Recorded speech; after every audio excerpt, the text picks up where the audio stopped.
Voilà, comme convenu, je reviens vers toi. Comme on va faire un bout de chemin ensemble, il me semble important que je me présente à toi, qu'on fasse plus ample connaissance, que tu saches qui je suis, pourquoi je fais ce métier, pourquoi j'en suis arrivée là. J'ai complètement changé de carrière et là où j'ai envie de t'emmener. Alors, je m'appelle Julia Rogozarski, je suis consultante spécialisée en transformation d'intérieur avec un S.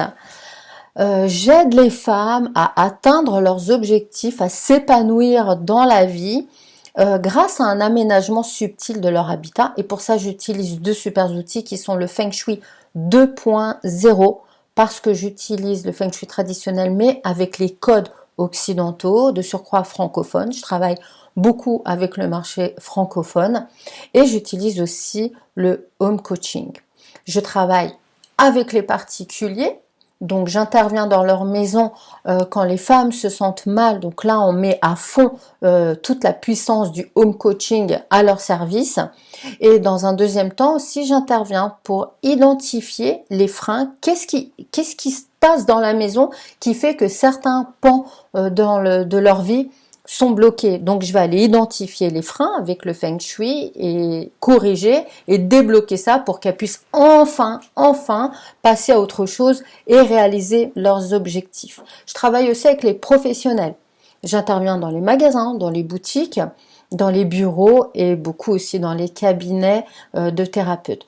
Là, la démarche, elle est vraiment, c'est évident, c'est d'augmenter le chiffre d'affaires. L'idée, l'objectif, c'est de créer une expérience client particulière parce que à activité égale, le client quand il va dans un endroit où il se sent bien, où il a un bon souvenir sans savoir pourquoi, mais en tout cas l'accueil a été particulier, sa prise en charge a été particulière.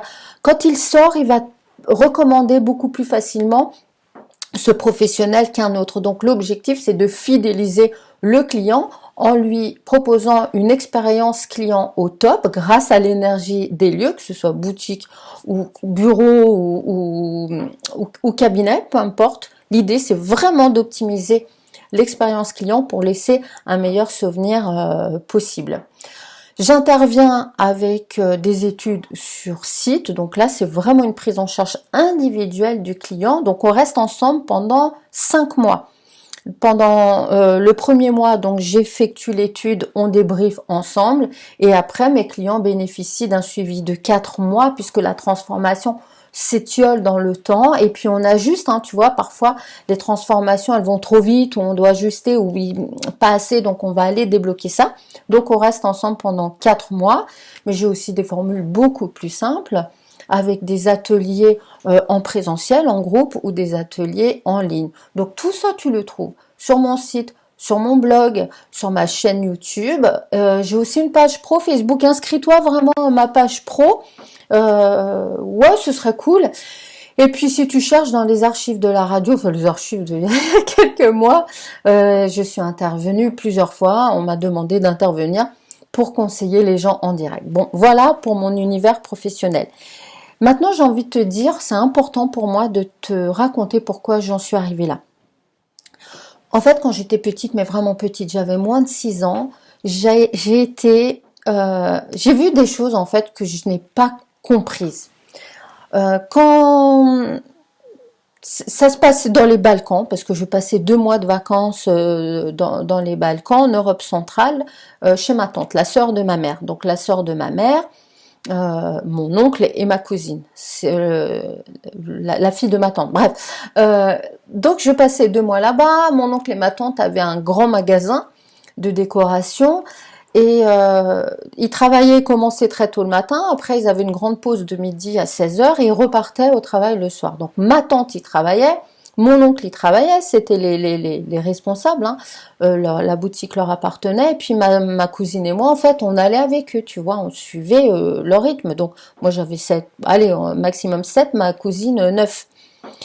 Et ce qui m'a frappé, ce que je n'ai jamais réussi à comprendre quand j'étais petite, c'est que quand on rentrait, donc on mangeait, et tout de suite après manger, donc mon oncle systématiquement faisait fou, je suis fatiguée. Il allait se coucher sur le canapé. Et là, la deuxième vie de ma tante, ma cousine et moi commençait. Et alors là, c'était speed complet. On faisait à manger pour le soir et pour le lendemain matin parce qu'on devait, enfin bref, on organisait, tu vois, on essayait, on anticipait. Une fois que c'était fini, on allait au potager parce qu'il fallait s'occuper du potager. On allait ramasser les œufs aussi dans le poulailler. Et puis quand on avait le temps, ma cousine et moi, on allait ramasser le foin à la fourche dans les champs. Mais je me rappelle très bien que j'allais souvent dans le salon, puis je regardais mon oncle qui était sur le canapé. En plus, il ronflait et je me demandais qu'est-ce qui pouvait autant le fatiguer. Mais vraiment, j'avais aucun jugement. Je me suis vraiment questionnée à dire mais qu'est-ce qui se passe? Alors que ma tante, ce petit bout de femme hyper dynamique, belle comme tout, elle courait dans tous les sens, elle avait enlevé son habit civil, entre guillemets professionnel, elle avait mis, tu sais, le truc que nous on mettait, hein, le foulard sur la tête comme ça, attaché derrière, des vrais slaves, quoi, tu vois, on était toutes les trois en mode comme ça. Ma tante se plaignait pas, elle était à fond, ma cousine qui était à peine plus âgée que moi, à fond, et l'autre, il ronflait, tu vois. Et je pense que c'est vraiment à ce moment-là que j'ai commencé à rêver d'une maison ultra pratique pour ma tante où on pouvait automatiser le plus de choses possible. Je te parle de ça il y a longtemps, hein. Bref, voilà, tu vois, ça m'a marqué. Je pense vraiment que c'est là que j'ai eu le déclic sur l'importance d'avoir une maison dans laquelle on se sent bien avec tout ce qu'on a à faire, nous les femmes. Et j'ai eu un retour de manivelle 30 ans après, lors de mon deuxième congé parental. Je sais pas pourquoi je me suis sentie super mal chez moi. J'habite une maison, je suis toujours dans le sud de la France, une petite maison super sympa. Donc tous les gens qui venaient chez moi disaient oh, c'est super, elle est zen, on peut bien se reposer et tout. Tout le monde se sentait bien sauf moi. Et pourtant, mon mari n'est pas comme mon oncle, hein.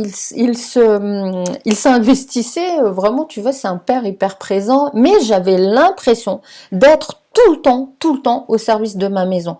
Entre Sacha, petit, mon mari, quand il revenait du travail, il prenait Sacha en charge, mais il y avait quelque chose qui n'allait pas. J'ai eu un gros déclic, j'étais vraiment mal chez moi, et ma tante me revenait souvent. Je me disais, c'est quoi ce bordel? J'ai pas la vie de ma tante, je vais plus ramasser le foin, j'ai pas de poulailler, j'avais pas de potager. Où est le problème? Où est le problème? Et il y avait un gros problème.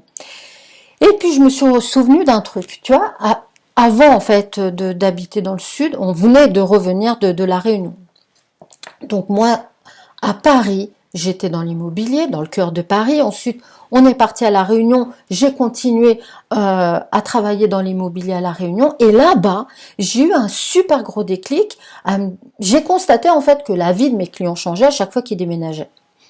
Alors, en bien, en mal, tu vois, il n'y a pas de tendance, mais en tout cas, j'ai constaté à chaque fois des gros changements, puisque je restais en contact. J'aime beaucoup rester en contact avec mes clients, voir ce qu'on peut arranger, comment ils évoluent, tu vois. C'est peut-être pour ça que j'aime suivre aussi mes clients aujourd'hui en Feng Shui. Soit tu vois, soit d'un coup la femme me disait, j'ai l'impression qu'il a une relation, ça va plus dans notre couple, ou alors d'un coup elle retrouve du boulot, ou bien je me rappelle de ça, une école, un adolescent, ça faisait 3 ans, il était étudiant, mais il voulait absolument intégrer une école, s'était refusé pendant 3 ans, paf, il déménage, il reçoit un truc comme quoi, tu vois, il intègre l'école sans rien comprendre. Donc je me suis dit, c'est bizarre, mais c'est flagrant, je le vois, on me l'a pas dit, je le vois, la vie de mes clients change quand ils déménagent. Du coup, j'ai commencé à me questionner dessus, et j'en parlais au téléphone avec une copine, je rentre dans un magasin chinois, et j'achète une canette de soda. Oui, j'aime ça. Bon, de moins en moins, vraiment, j'en bois très rarement, mais à l'époque, j'en buvais assez. Et au téléphone, le pépé chinois me dit Feng Shui. Bon, je lui ai dit non, j'ai pas compris ce qu'il m'a dit, je lui demande juste la canette, ça ira, merci, je le paye et je m'en vais. Bref, il se passe 3 ans, je reviens en métropole, congé parental, je me sens mal, ma tante me revient, et Feng Shui me revient. Ce chinois me revient dans la tête. Feng Shui. Je cherche sur internet et je me rends compte que c'est Feng Shui. Je cherche ce que c'est. Oh, la science, l'importance de l'aménagement de l'habitat. Qu'est-ce que je fais? Bah évidemment, directement, je vais à la Fnac, je regarde et je trouve des bouquins. Je commence à lire, à lire, à lire. J'ai lu au moins 20 livres sur le Feng Shui. Je te parle même pas des forums, de Feng Shui Zone. Je connaissais ce forum par cœur. J'y vais, je fais, je refais, je change le piano de place, le piano, le canapé, le lit, le gna le gna. Bref, je m'embrouille à fond. Ça va que mon mari me suit, mais à un moment il dit mais c'est sûr ton truc parce que le canapé il était là et puis dans 3 semaines après faut le mettre là et puis finalement comme ci comme ça et je me rends compte qu'en fait il y a de tout, on dit tout et son contraire, mais c'est normal parce qu'il y a de Feng Shui, mais je le savais pas, dans les bouquins ils le disent pas au début tu vois. Donc je m'embrouille, comment faire pour mettre les zones, comment faire pour en même temps respecter les bonnes directions et en même temps avoir le cap, le contrôle-porte et en même temps ne pas être sur le chemin du chi et en même temps ne pas avoir de fuites énergétiques. Bref, je commence à paniquer, mais je veux pas lâcher. Mais j'y arrive pas. Du coup, c'est là que j'ai décidé de me former au Feng Shui traditionnel et j'ai suivi l'enseignement de Liliane Tu. Pourquoi le Feng Shui traditionnel? Parce qu'il est plus compliqué entre guillemets et que je me suis dit plus on a de clés pour déverrouiller les choses, bah plus on a de potentiel d'amélioration. Donc allez, vas-y à fond. Je suis l'enseignement de Liliane Tu. Et je fais le Feng Shui chez moi. J'ai compris en fait toutes les erreurs que j'avais faites. Bref, je fais le Feng Shui chez moi. Ouais, ça va super mieux. Mais il y avait quand même un truc qui clochait. J'arrivais pas à identifier. Il y a eu des changements. Il y a eu vraiment des changements. Je décide de donner ma démission. Entre-temps, quand j'étais revenue en métropole, j'ai repris mon ancienne carrière, pas dans l'immobilier, mais dans la logistique, dans le transport international. J'étais directrice d'exploitation. J'en ai marre. Je décide, en toute confiance, d'arrêter. Je sais pas ce que je vais faire, mais je profite de mon congé parental pour arrêter ça aussi. Donc, je me forme en Feng Shui, je donne ma dème, tout va bien. Au niveau du couple, nickel, tu vois, l'entente à la maison, nickel, je retrouve de l'énergie, mais il y a quand même un grain de sable encore. Et par hasard, maintenant que j'étais prête, qui se montre à moi? Rima Nouri. Je n'avais jamais entendu parler de cette personne. Une amie coach me dit, tiens, regarde ce site, regarde le site de cette femme, j'ai l'impression que c'est toi. Rien à voir. La femme d'une classe, pas possible. Elle parle de Feng Shui, mais bon, pas tant que ça. Elle parle surtout de home coaching. En fait, elle avait un site de home coaching. Rima Nouri est toujours une ancienne consultante Feng Shui qui est, écoute-moi bien, s'il te plaît, si tu connais le Feng Shui, elle est carrément le bras droit de Karen Kingston. S'il te plaît, j'ai eu affaire, j'ai été formée par Rima Nouri en home coaching, qui est le bras droit de Karen Kingston. Karen Kingston, c'est elle qui a introduit le Feng Shui dans les années 80 en Europe, tu vois. Non, mais moi, j'ai beaucoup de chance, tu vois. Quand je te dis que je choisis les meilleurs pour travailler. Bref. Et je vois qu'elle fait du home coaching, ça me parle, tu vois, je vois pas trop ce que c'est désencombré, mais moi, désencombré, je vois pas l'intérêt, je suis pas minimaliste, machin, je vois pas trop le truc. Et je la contacte, elle m'explique ce que c'est. Et en fait, je me rends compte qu'on a eu le même problème à un moment avec le Feng Shui, c'est que c'est bien, mais il manquait un truc. Elle avait saisi ce truc-là et elle en avait fait une méthode qui s'appelle le home coaching. Mais elle formait pas, tu vois, elle a jamais formé personne. Son but, c'était pas de former.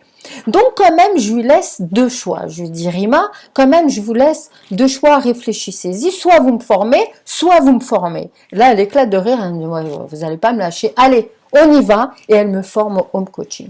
Donc, moi, je fais ça chez moi. Et alors là, ça a été la cerise sur le gâteau. C'était le truc qui manquait pour faire de ma maison mon espace de vie idéal. Oh là, tout a explosé. Super. J'étais tellement convaincue tout de suite. Même ma famille, mon mari, c'est mon premier commercial, alors que, voilà, lui, c'est un bosseur terre à terre, il a rien à voir avec tout ce qui est spirituel, tout ce qui est énergétique, moi non plus, hein, tu vois, pas trop spirituel, je suis dans la gratitude, dans la pleine conscience, mais de là à être hyper spirituel, tu vois, pas du tout. Alors lui encore moins. C'est devenu mon premier commercial depuis 14 ans. Et bref, j'étais tellement convaincue que j'ai décidé en fait d'en faire mon métier. Et depuis 14 ans, J'aide à mon tour les femmes à transformer leur intérieur pour transformer leur intérieur mental. Et c'est vraiment une passion parce que j'assiste à des transformations qui font du bien. Et quand tu es entouré de bien, bah, ça te fait du bien. Et moi, j'ai la chance d'être entourée de bien. Et depuis 14 ans, je lâche pas, je continue, j'évolue, je fais évoluer ma méthode. Et c'est pour ça qu'on est toute une communauté de femmes. On est sur la même longueur d'onde et on sait que le meilleur moyen pour transformer notre vie, c'est d'aller voir ce qui se passe dans notre intérieur ici et dans notre habitat. Donc, je te dis tout ça pour te dire que j'ai pas baigné moi ni dans la décoration ni dans la spiritualité, loin de là. J'ai eu un déclic quand j'étais petite qui s'est confirmé quand j'étais en congé parental pour mon deuxième enfant.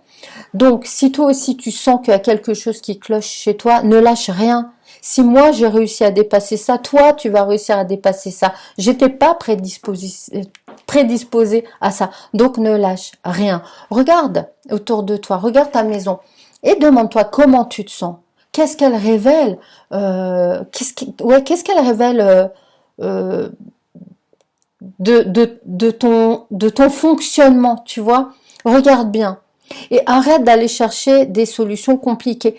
Je dis pas que la maison, c'est une solution elle va tout régler. Elle fait partie peut-être d'une solution globale. Peut-être qu'il y a d'autres choses que tu dois régler. Mais n'oublie jamais, jamais, jamais ton intérieur qui est juste le reflet de ton intérieur. Donc, en changeant ton intérieur, tu vas changer ton intérieur, ton espace de vie. Mais si tu n'arrives pas à le faire dans ce sens-là, change ton espace de vie, ton intérieur, qui va forcément avoir des répercussions sur des domaines de ta vie. On verra ça en détail avec le Feng Shui, mais qui va avoir des répercussions immédiates sur ton état d'esprit, le mindset qui est super à la mode, pas que sur le tien, sur celui de toute ta famille. Donc, c'est ce que je voulais te dire. Tu sais, il y a des choses simples. Tout est là autour de toi.